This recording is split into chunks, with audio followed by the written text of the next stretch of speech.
ঈদের তৃতীয় দিন আমরা আজকে চলে যাচ্ছি নানি বাড়িতে। নানি মারা যাওয়ার পরে এইটা ফার্স্ট কোরবানি ঈদ। আর নানিকে অনেক বেশি মিস করতেছিলাম, একদমই যেতে ইচ্ছে করতেছিল না। প্রতিবার যখনই বাড়িতে আসে আমার নানি শোনার সাথে সাথে আমাদেরকে ফোন দিত তাড়াতাড়ি যাওয়ার জন্য।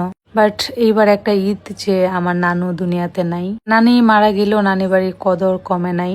আসার পরেই হচ্ছে নানি বাড়ি থেকে একের পর এক ফোন তাড়াতাড়ি যাওয়ার জন্য। অনেক বেশি শর্ট টাইম ছিল, মাত্র 3 দিনের জন্য বাড়িতে আসছি। তারপরেও হচ্ছে নানি বাড়িতে না গেলে সবাই মন খারাপ করবে, এই জন্য যাওয়া। সো আমাদের বাড়ি থেকে আমার নানি বাড়ির দূরত্ব বেশি না, মাত্র 2টা স্টেশন পার হয়ে আমার নানি বাড়ি। এখন আর নানি বাড়ি বলতে ইচ্ছে করে না, এখন বলতে ইচ্ছে করে মামার বাড়ি, কারণ আমার নানা নানি কেউ নাই দুনিয়াতে। কিছুদিন আগে আমার নানু মারা গেছে, তারপর থেকে হচ্ছে আর বেশি ভালো লাগে না নানু বাড়ি, তার যেতে ইচ্ছে করে না, কারণ আমার নানু নাই। গেলেই বিভিন্ন স্মৃতি মনে হয়, অনেক বেশি কান্না পাই। পিতু এবার যায় নাই, কারণ ওর নাকি অনেক বেশি মন খারাপ হয় নানু বাড়িতে গেলে আমার নানুর জন্য।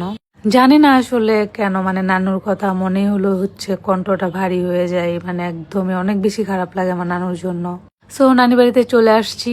আর আমার মামি মামা অনেক বেশি ফোন করতেছিল তাড়াতাড়ি যাওয়ার জন্য। আমার নানি বাড়িটা অনেক বেশি সুন্দর, অনেক স্মৃতি আছে ছোটবেলার, হাজার হাজার শত শত কোটি কোটি স্মৃতি। আর আমাদের ছোটবেলাটা ম্যাক্সিমাম সময়ই কেটেছে আমার নানি বাড়িতে। আমার মা হচ্ছে আমার মামাদের আদরের বোন ছিল। আমার বাবা যেহেতু দেশের বাইরে থাকতো, আমরা বেশি মানে ম্যাক্সিমাম টাইমে আমার নানু বাড়িতে থাকতাম। আমার আমাদের টেক কেয়ার করতো এবং মামার আমাদের অনেক ভালোবাসতো, এখনো অনেক বেশি ভালোবাসে। আর 3 মামা ছিল, তার থেকে 2 মামাই দুনিয়াতে নাই। এক মামা একদম ছোটবেলায় মারা গেছে, আর এক মামা হচ্ছে আমরা বড় হওয়ার পরে মারা গেছে। আমাকে অনেক বেশি মিস করি, অনেক আদর করতো আমাদের, কি আর বলবো।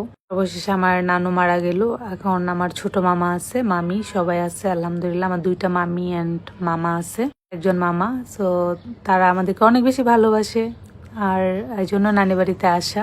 এটা হচ্ছে আমার নানি বাড়ি, মানে কখনো মনে হয় না যে নানি বাড়ি বা মামার বাড়ি, মনে হয় নিজের বাড়ি। কারণ আমরা এইভাবেই হচ্ছে ফ্যামিলির সাথে আমাদের বন্ডিং বা আত্মীয় স্বজনের সাথে এইভাবে আমাদের রিলেশনশিপ। তাও দেখেন আমাদের হাতে সময় নাই, তাও অল্প সময় সেটাও মিস করে না নানু বাড়িতে চলে আসছি। সবাই আমাদের জন্য ওয়েট করতেছিল কখন যাব, মানে সবাই। তো নানু বাড়িটা অনেক সুন্দর, অনেক বড় আমার নানু বাড়ি। বাইরে থেকেই হচ্ছে অনেক মজার মজার খাবারের ফ্লেভার আসতেছিল। আর আগে থেকে বলছিলাম যে ঈদের সময় মাংস খেতে খেতে আমরা অস্থির, আমরা মাংস খাবো না। শুটকি তরকারি রান্না করার জন্য বা মাছ, ছোট মাছ রান্না করার জন্য, মানে মাংস যেন না রাখে আমাদের জন্য।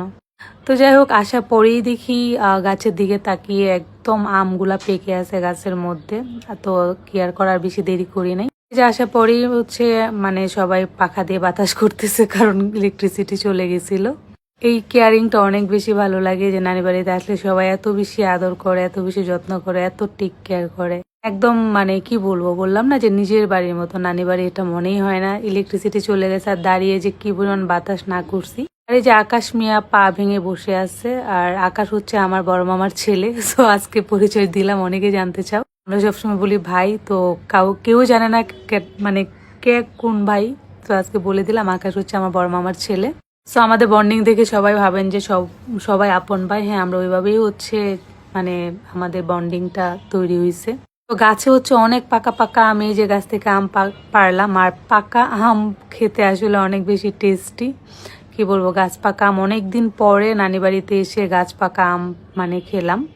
আর তার কারণ হচ্ছে আমের সিজনে যাওয়া হয় না, যখন আম পাকে ওই টাইমটাতে আসলে বাড়িতে খুবই কম যাওয়া হয়। আর এইটা আসলে অন্যরকম ভালো লাগা, যে গাছ থেকে পাকা আম পেড়ে খাওয়ার জন্য। আমার না মানে মামি হচ্ছে লম্বা একটা কোটা, যেটা বলে আমাদের কিশোরগঞ্জের বাসায়, নিয়ে আসছে, এনে হচ্ছে সে আম পাড়তেছে আমাদের জন্য। অ্যান্ড কি বলবো, অনেকগুলো আম পাড়ছে গাছ থেকে, পেরে হচ্ছে এই যে আমগুলা কেটে দিচ্ছে আমাদের। এই পাকা আমগুলা দিয়ে হচ্ছে আমরা ভর্তা করে খাবো। আর এত বেশি মিষ্টি ছিল আমগুলা, গাছ পাকা আম, কি বলবো। সো দিশার আমি বললাম যে আমরা খুব মজা করে আমগুলা খাবো ভর্তা করে। সো যাই হোক, মানে আমাদেরকে আমগুলা কেটে দেওয়া হচ্ছিল, অ্যান্ড খুব মজা করে হচ্ছে ভর্তাটা করে দিচ্ছিল। দেখে অনেক বেশি লোভ হচ্ছিল। আর দিশাকে হচ্ছে আমি পুরো প্লেটটা হাতে দিলাম, যে নাও তুমি খাও, খেয়ে একদম তৃপ্তি সহকারে খাও গাছ পাকা আম। আমরা তো ছোটবেলা অনেক খাইছি, এখনকার বাচ্চারা তো আসলে এই ফিলিংসটা পায় না, ঠিক আছে। কারণ তাদের স্কুল বন্ধ হলেই যেতে পারে, আর ওই টাইমে হচ্ছে দেখা যায় যে আম থাকে থাকে না গাছে। তো এবার যেহেতু হচ্ছে আমের সিজনে আমরা গেছি, দ্যাটস ওয়াই হচ্ছে এই মানে টাইমটাতে আমরা সবকিছু পেয়ে গেছি। দিশার মিস তো সব জায়গায় থাকবে, কি আর বলবো, এটা কথা নাই বললাম। দেখেন আমগুলা নিয়ে চলে গেছে। এখন হচ্ছে আমরা দুপুরে খাওয়ার খেতে আসছি। এই যে কি মজা করে মাছ রান্না করছে, দেন এটা হচ্ছে একটা শুটকি আইটেম, অ্যান্ড এইটা হচ্ছে আমাদের কিশোরগঞ্জের স্পেশাল সজনে দিয়ে বেগুন দিয়ে শুটকি, আর এটা হচ্ছে খিচুড়ি। আমার হচ্ছে খিচুড়ির প্রতি কোনো লোভ নাই, আমি বলছিলাম যে আমার জন্য শুটকি এটা সেটা রান্না করতে, ওইটা দিয়েই খাবো। খাওয়া দাওয়া শেষে হচ্ছে আমাদের মিষ্টি খেলাম, খুবই মজাদার মিষ্টি, আমাদের কিশোরগঞ্জের বিখ্যাত মিষ্টি। ও হচ্ছে আমার ছোট মামার ছেলে, দেখেন ওর হাইট হচ্ছে 6'2", ঠিক আছে, কি লম্বা। তো দিশা ওর সাথে দাঁড়াইছে জুতা ছাড়া।